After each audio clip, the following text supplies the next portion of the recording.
Well, Louise, as they say, now the time has come. It's the final curtain. In all honesty, why leave after 22 years? Good question. Hi, Sumit. Nice to see you.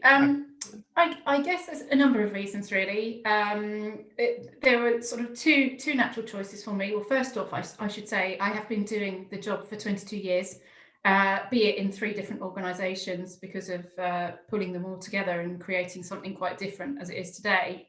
So that's kept me busy and certainly kept me occupied for all that time. And the to-do list is still running long. So it's not for want of challenge.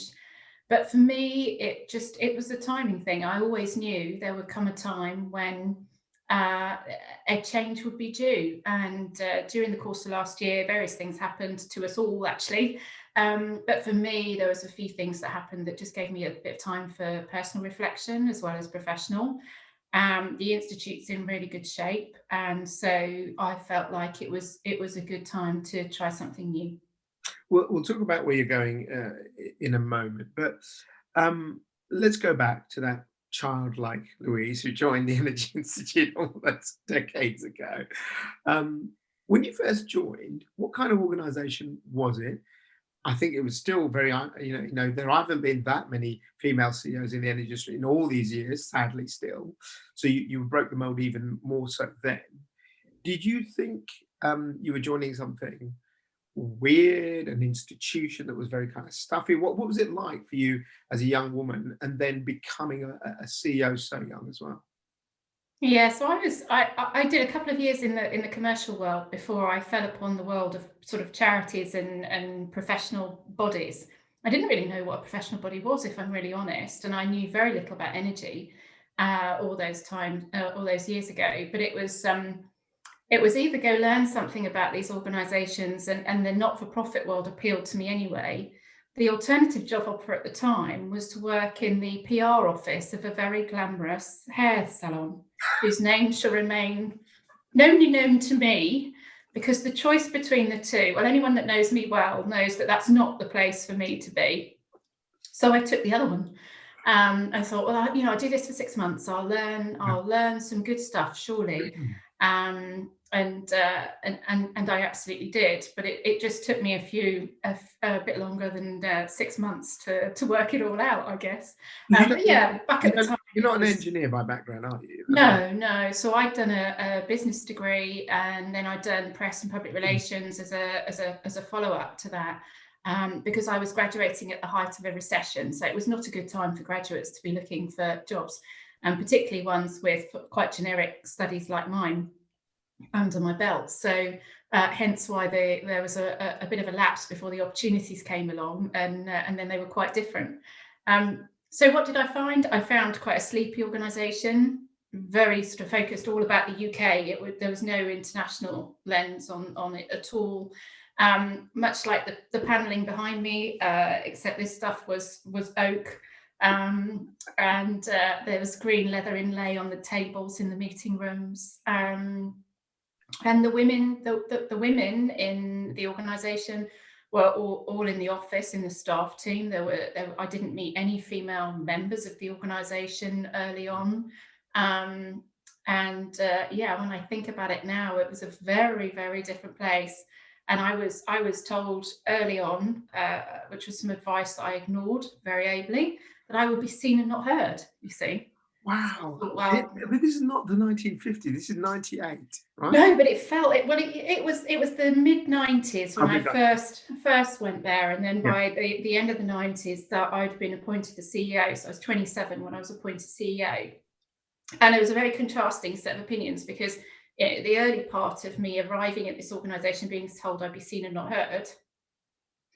And then, 6 years, it was within 5, 6 years, there was another sort of industry doyen figure who was quite cleverly, in hindsight, I guess, but at the time taking quite a big risk on saying, actually, let's put her in the role. Let's see if she can do what we need to be done, because she's very different and she'll bring a lot of different things to the job. When you look back and you think about energy then, most people would probably say there was really not really an energy sector to think of, in the sense that there'd been the kind of, the breakup of the state system. No one really cared. I remember I worked at the BBC at the time. No one really gave a damn about energy, or there was a bit of environmentalism. So it was kind of, it's doing itself. There's a market, and the main thing is price. That's all that matters. What did you think of that world of energy when you first came in? You said you took your time to start to understand it. Did you think it was still very anachronistic world compared to, for example, the digital world of telecoms and computers as we were seeing, and even PR and media was much more sort of advanced in those days compared to energy. Yeah, it was. I mean, you're right. I remember the early days were that we were just talking about deregulation of the industries and privatization. So it was the world of the CGB et al. Was what I walked into, and didn't understand very much about it at all. And then there was this quite a lot of momentum, interestingly, around privatization and deregulation of the industry. Much talked about, lots of conferences, lots of articles. The sort of the buzzy conversation was all around that. But you're right, it was very really, I guess, like energy itself, quite often taken for granted, pretty Yeah, invisible, no sector profile yeah, no news, of any description. not Not relevant. something, if you came Yeah, from the outside in, you go, yeah. oh yes, I know, have a bit of knowledge. But yeah, nothing, no, nothing. So as somebody coming in who didn't know anything, it was kind of an advantage because everybody else was in the same boat. Yeah, because But you wouldn't have been in the media fire line. There wouldn't have been all this conversation that there is today. There was nothing. no, no one was talking about climate change. No, Nobody, there was no Extinction Rebellion, there was no. no sort of societal movement. In fact, one of my biggest frustrations in the early years was wishing more people would take interest. Um, Now look, I mean, we couldn't be more poles apart on that one particularly. Um, I don't want to remind you of your age because you're still a lot younger than me. But you've been a bit, like I said, the energy queen. You've seen people come and go. CEOs have come and gone from Ofgem, Big Six. The Big Six isn't what the Big Six was. So much has changed over these last sort of 2 decades. What would you say have been the significant milestones that you've seen that have really affected not just the sector here, but also with your global members hat on, that you've seen causing ripples worldwide? Oh, I mean, the policy sort of transformation that we've had along the way, as you said, from not really, I mean, some people would still say there maybe isn't the energy policy that they would like to see today, but then we would say, well, there isn't any energy policy Mm, back then. I mean, it's certainly been on a journey, and I guess in the UK, the real pivot for UK was the Climate Change Act in 2008. yeah, Yeah, I guess that was the biggie, and then really, I suppose it was sealed with Paris. yeah, Subsequently, thinking about sort of global action and subsequent intervention, and now you look at the number of countries who've got net zero legislations. So, UK was first off the blocks, but there's 90 plus countries that have done that now. People are gearing up to COP26 in Glasgow later this year with real ambition to improve their their NDCs, their national defined contributions, and go faster and accelerate the pace of transformation. So I think for me, those are probably the two biggest. But I mean, I can remember sat in an Energy Institute event, and two of the fellows were designing EMR on the back of a napkin.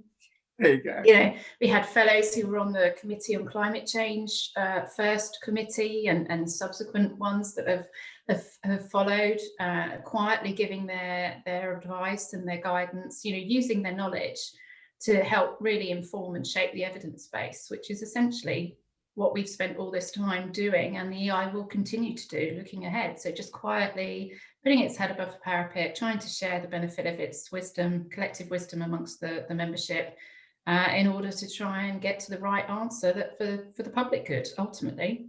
What have you seen the Energy Institute as? Because you, like you said, green leather sofas, perhaps some pipes in those days. Who knows? You A know, couple, yeah, couple, yeah. meeting room, have a chat. Should have a bit more coal here or whatever. Maybe that's what it was, and people having theorizing sort of big ideals. Um, is it where you want it to be? Has it become more of a voice of the industry? Or do you think it's still just kind of a members organization where people talk within themselves, but it doesn't really influence enough? I think there's always more to do, right? Even though it's not going to be for me to do going forward, and it'll be for my successor, there should always be greater ambition. It's one of the things that's driven us in all the time that the Energy Institute's been around, that I've been involved with it, certainly, and it is over 100 years old. So there's more to do. And I think that that's really important. But for me, what is the Energy Institute? It's the power of the energy professional that is just so important. You know, the Energy Institute is a professional body. It's not a lobbying organisation. It's not a Mm. voice or a mouthpiece for the industry. It is there as an independent and honest broker that is about trying to inform the quality of the discussions we have with some great content so that the good answers come out the other end. You know, we're not going to advocate for what the fuel mix should be. We're not going to put our head above the parapet and talk about a range of policies or market mechanisms we think should Yeah. be in place.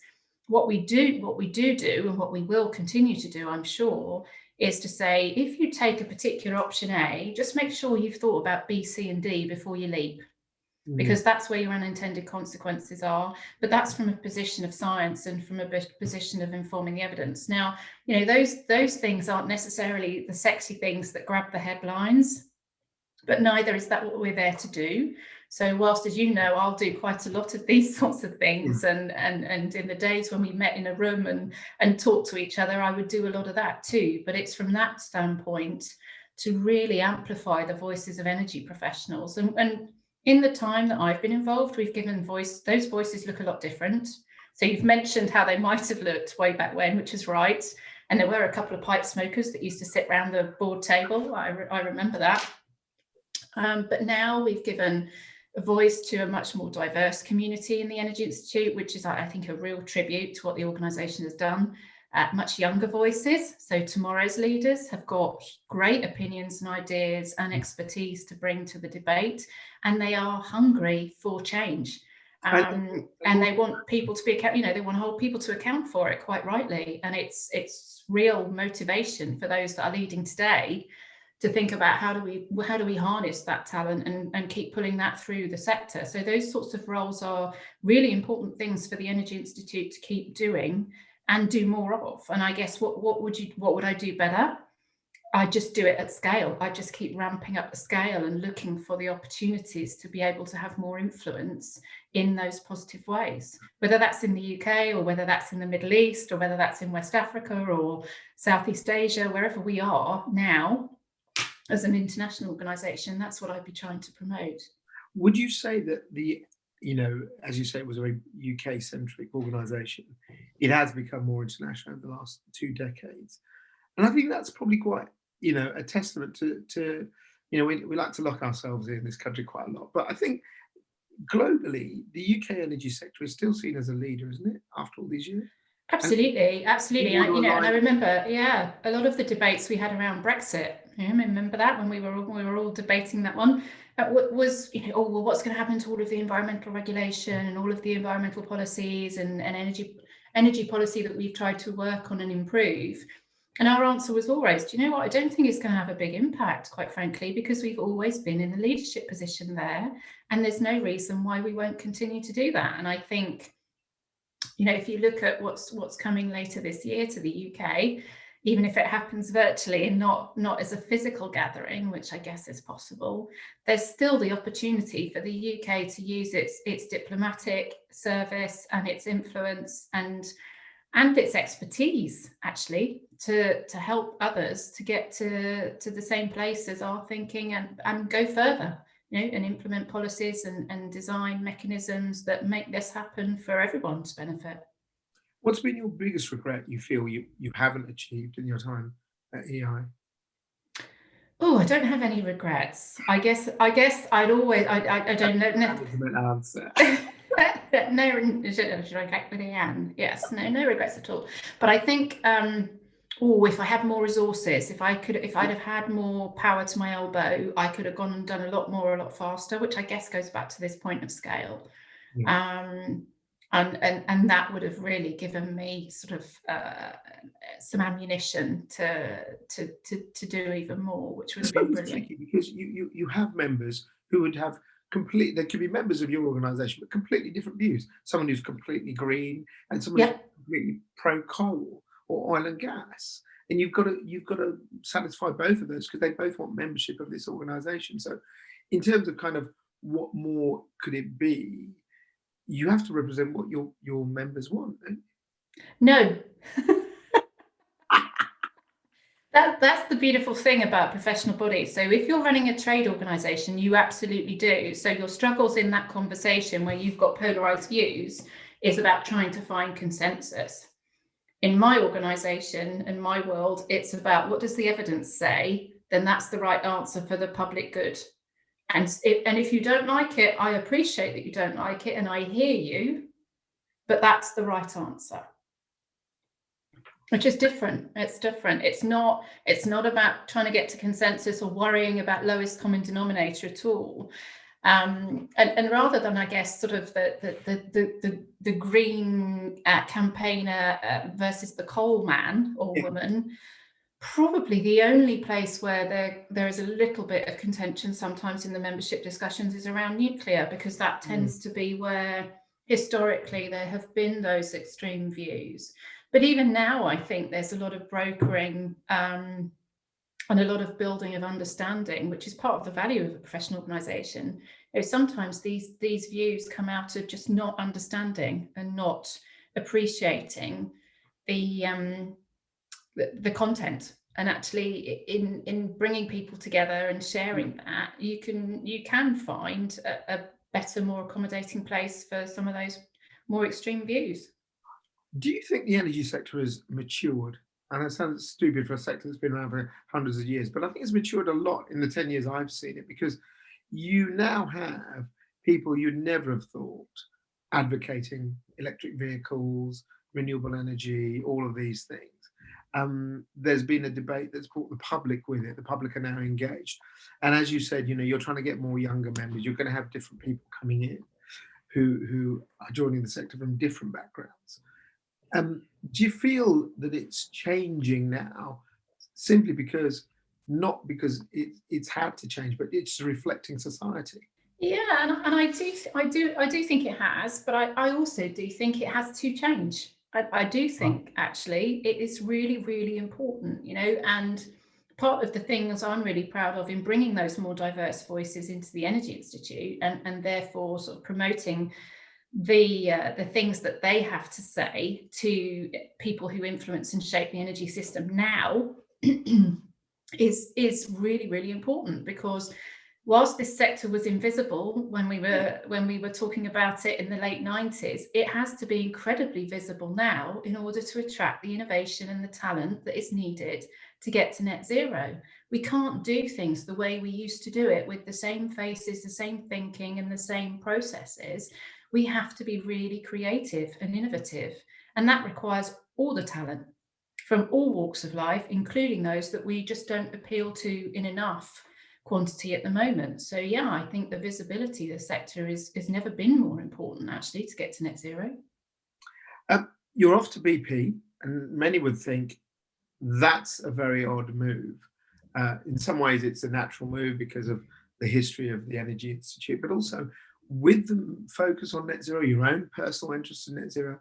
How would you say to critics who say, well, why are you not joining a renewable charity or joining a kind of renewable energy group? Why are you going to work for one of the biggest oil and gas conglomerates that exist on the planet? Yeah, it's a great question, and I have been asked the question, and I obviously gave it some thought when I was thinking about making the move in the first place some months ago. My answer is really simple, Sumit, is that you cannot solve climate change unless you solve the energy challenge. You cannot solve the energy challenge unless the oil and gas industry makes its contribution because of its scale, its capabilities, its skills, its ability to finance and work on a global level means that you cannot deliver this without that part of the industry doing and playing its part. And that's why it appeals to me. It could be easy to go into. I could go into any sort of energy company, Yeah, and startup. I've got lots of, Yeah. there's lots and lots of places that I could go. But for me, in terms of making a big impact and a big difference in the world, these organizations have to be part of the solution. And I think now they want to be.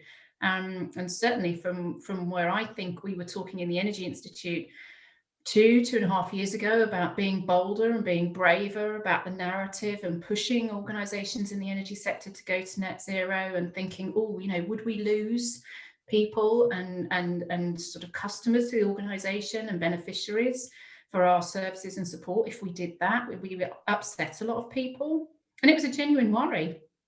Well, now these companies say to me, in wearing my current hat, can we go any faster? How do we do this more quickly? How do we up our ambition to get this done more positively, more progressively than we are at the moment? So that's why I'm going, because that's what the challenge is, and the appetite to really make a difference and be part of the answer is absolutely there. Before we end, let's look forward to where things might be. Net zero, we've had a terrible start to this decade, but hopefully the decade gets a lot better. And, the ambition is there from the current government. And I think the ambition is there for whichever government comes in. And there is a global shift, and we all hope COP will do something this year as well. Do you think that this is actually a very interesting time now where the pressure of what you've just said, a big, huge status quo energy companies trying to transform. They're all changing their bloody names, for example. They don't want to be called oil and gas, and they're changing all their names anyway. But They need to do a bit more than that. they need to do a bit more than changing names, but they're shifting. You've got the public, Extinction Rebellion, environmentalism. You've got all the stuff of the youth now saying we want a voice. You've got that happening. You've got consumers wanting to do different things and buy different things. In all the time you've spent in energy, do you think this is actually now almost like a new energy period where it is part of the conversation that people will be having, that my kids will be having, and that society is at this point where actually now energy is fundamental to how the planet will be in the next 30, 50, 60, 100 years? In short, yes, I do. When I started out, as I said earlier on, we couldn't get people excited about this subject. Now, what you've just described is like a perfect storm, isn't it? You've got all of these components. You've got investors taking a position. You've got Yeah. society taking a position. You've got the customer at the end of the line taking a position. You've got the companies moving in a particular direction. And it's all shaping up. And I think if governments can also then make successes out of things like COP26, but also just doing a lot more all of the time. It's not just about these seminal events, they're important, but actually it's about the signals that are being repeatedly distributed in order to give business what it needs to get on with it. But that said, companies shouldn't be waiting to be told or given a cue. They need to do this for the sake of it being good business as much as anything else. And the investors need to still want to see good returns on their investments. So everybody's invested, and I think that's the thing that's different. Everyone's invested in the same outcome. They've got different motivations for why they've come to the table, and that's fine. And actually, part of the learning and part of the fun of it is understanding where everybody's coming from. So that you make the best of it and you find the right pathway for you. So we all know the destination. I don't think there's any turning back from that at all. Mm-hmm. Now it's just it's a question of pace and scale and how quickly can we do this.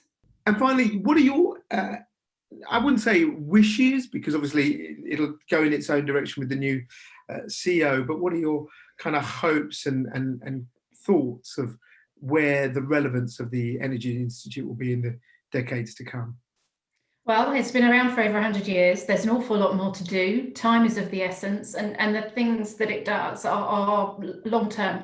So, promoting and developing industry good practice so people literally go home safe to their families at night from working in the sector, encouraging kids to come into the industry, grow, stay, and lead in the future, and get the qualifications, the training and support they want, or career journey, lifelong stuff, and improving the quality of the conversation around energy so that we get the best decisions out the other end by those who shape the system. Again, long-term responsibility that the Energy Institute has to contribute to all those things. So For me, there's a huge amount to do. There's lots of opportunity.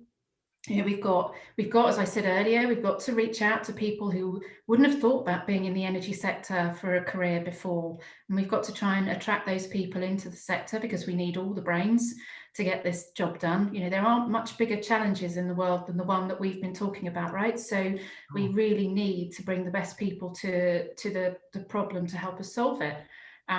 It can be done. It can be done. It is possible, but we need to plough on, and we cannot slow down. If anything, we need to put the foot to the floor and go faster. And have you enjoyed the last 22 years? Enormously, enormously, and I don't think it would have gone quite so quickly if I hadn't been having so much fun. And I've met some amazing people. I've worked with and do work with some wonderful people, and that's a big part of it for me. Is who I spend my time with. You know, we spend a lot of time at work, don't we? So it's really important. And from industry CEOs to kids doing wind projects and everything in between, it's been a real privilege to be in the position that I have for such a long time. So I'm hugely grateful. Yeah. Well, Louise, it's been a pleasure talking to you over the last 11 years. I'm sure we'll speak in the future. Thank you so much for what you've done for the sector over the time that I've known you, for sure. And best of luck with everything you do in the future again. Thank you, Sumit. Thanks.